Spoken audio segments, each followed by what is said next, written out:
On this edition of FedGov Today with Francis Rose, the starting point to shrink the federal footprint. First thing was occupancy. How well are the buildings utilized? And then the other big criteria was capital liabilities. Former Public Building Service Commissioner Dan Mathews on FedGov Today in just a moment. First, though, zero trust cyber protection and AI integration are two of the key themes in the latest Innovation in Government special sponsored by Carasoft. You'll hear from leaders at DISA, the Navy Department, the Marine Corps, the Joint Staff, and industry on Innovation in Government TechNet Cyber. You can watch it on demand anytime at fedgovtoday.com and on the FedGov Today YouTube channel.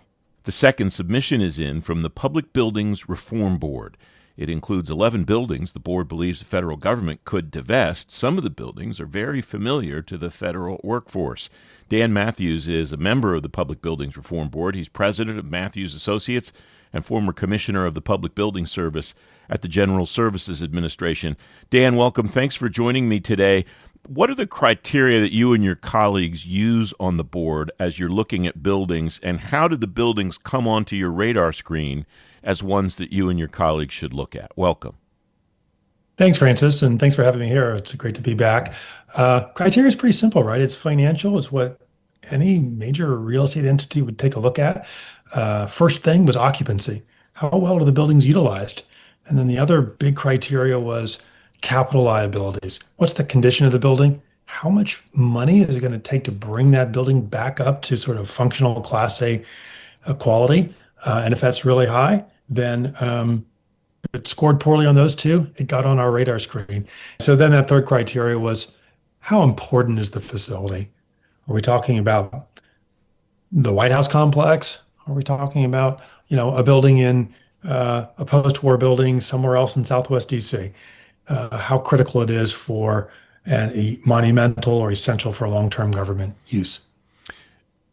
Is the third one an art or a science? The first two strike me. You could probably put the data on spreadsheets and get a yes or no, thumbs up, thumbs down. The third one, how important it is, strikes me as maybe a little bit more subjective. It is a little bit more subjective, but when you think about the old saying with the real estate, right, it's location, location, location. Well, that's true too for federal government operations. Depending on the location, it may be very critical in terms of proximity to other things, like proximity to the White House, proximity to a military facility, a land port of entry, a courthouse where there's a law that says the judiciary has to hold court in this location. Those types of things that help determine whether or not it's a core asset or a non-core asset. And in a nutshell, core assets ended up being land ports of entries, courthouses, a handful of specialized facilities and monumental buildings in Washington, D.C. And everything else probably doesn't meet the core asset requirement. I'm imagining a matrix in my mind, Dan, where one axis is occupancy and the other axis is cap liabilities, and you kind of plot these buildings out in various places. Is it as simple as that, or am I oversimplifying it a little bit? For the first cut, it really is. I mean, you're basically doing what, the real estate world would call a pro forma. If a real estate developer was considering building a new building or renovating a building, right, they would do a financial pro forma where they would assess future revenue, so occupancy, and the capital required to bring the building up to that use where they would get that revenue, and then they would make the financial calculation. What's their cost of money? Does that meet their internal rate of return? And if it does, they'd go forward. And if it doesn't, they wouldn't. So essentially, it's a variation of that. Does the federally owned building make sense financially to hold on to it for the long term when you consider how much it's going to cost to reinvest and hold on to it? And what's the likelihood that you're really going to need it for 50, 60 years? Because that's the time horizon for these, real property decisions. If you're going to build or renovate, you need to know that you're going to keep that thing full for at least 50 years. Otherwise, you're probably just throwing money into a rat hole. And a lot of federal buildings, they just don't pass that test. Okay. Given that, then, it would strike me that you and your colleagues on the board have a target-rich environment here. How did you Yes. come to these 11 as opposed to the X number of buildings that maybe eventually could be on this list? Why these? Are these just the most egregious examples plotted on that matrix that I mentioned earlier? Or is there some other idea here about why these 11 were the ones that went this time? I would say that the reason for these 11 is they are easier. They're faster to move forward on. Some of these buildings are already empty, and they have been empty for some time. So the challenge of selling a building, once you make the decision, okay, we don't want to hold on to it long term, it doesn't make sense. And then the challenge becomes, how do we get people out of the building? Because they're usually at least partially occupied. Where are they going to go? Where's the money going to come from to do it? Are they going to go to another owned building? Are they going to go into the leased market? And how long will that take to execute? So these buildings were a little further along that relocation pipeline. Decision making had been made or will be made in the near future because they're higher priorities. So I think that's what helped put them, this 11, onto this list.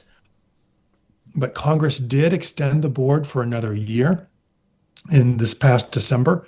So we have another round of recommendations that we're going to make, and I think that will be a much longer list, but we'll have more time to pull it together. And quite frankly, we didn't have a lot of cooperation from the rest of the executive branch last year. Oh, frankly, for the last 4 years. That's been a really significant change. Since the new administration came in, this is a priority issue. I wouldn't call it a partisan issue. It never really was a partisan issue. It just wasn't a priority for the previous administration to make the hard decisions to move out of some of these buildings. You know, take the Department of Energy headquarters. That's right on Independence Avenue. Financially, it's a no-brainer. Get out of the building. But to have a secretary of a cabinet level department decide to relocate, that's not an easy thing to do. And it requires sort of a prioritization of the issue at a level where it just wasn't before. So that's a big change too. And so I think we will have a very robust list for our next round. How much, if at all, is potential market value a calculation in the decisions that you make? Because I note on this list of 11, there are 3 in downtown Washington, D.C. None of the rest of them are from what I would call anything beside a major market, except maybe there's a building in Albuquerque, New Mexico. Riverdale, Maryland is technically basically the DMV. It's right outside of Washington, D.C. Chicago, Houston, Boston, Nashville, Atlanta, Miami. I'm not familiar with any of these buildings in particular, but I know that the Brickell neighborhood where the Miami building's located is a hot real estate market now, both for residential and for commercial. So I wonder how much that plays into the decisions that you and your colleagues make.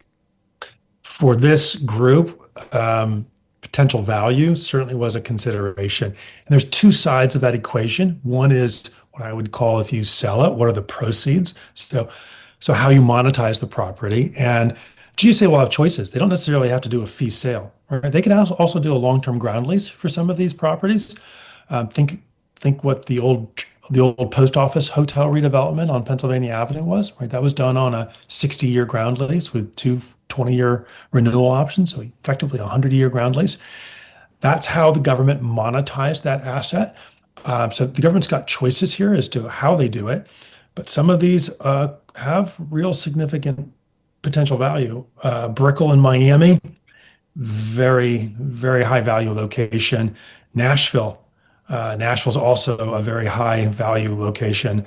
And I think potentially some of the DC ones as well, although the DC market's struggling more than some of the others.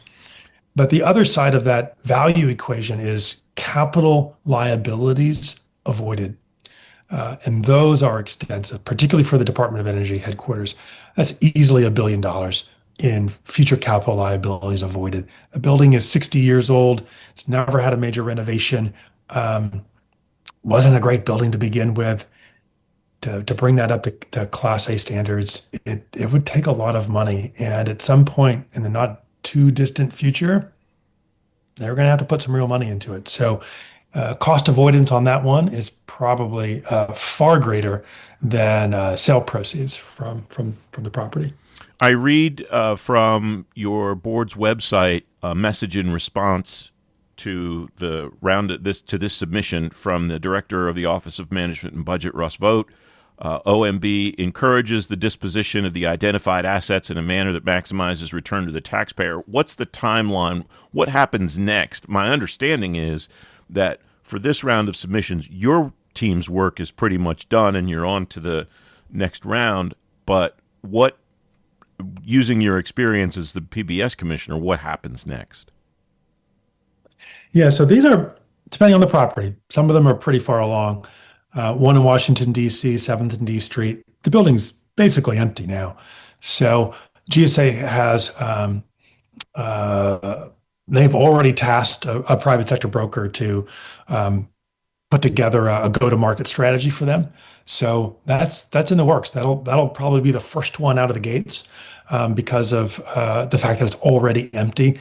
Others, you have to work on the relocations, but I think we would expect GSA to start tasking some of these dispositions to their private sector brokers in the near future, because those brokers will not only help conduct the sale and attract a robust number of bidders and competition, but they'll also help GSA figure out what's the most sensible way to go to market and to structure the sale, or maybe a ground lease, or whatever it might be. In different markets, there may be other ways to monetize these assets.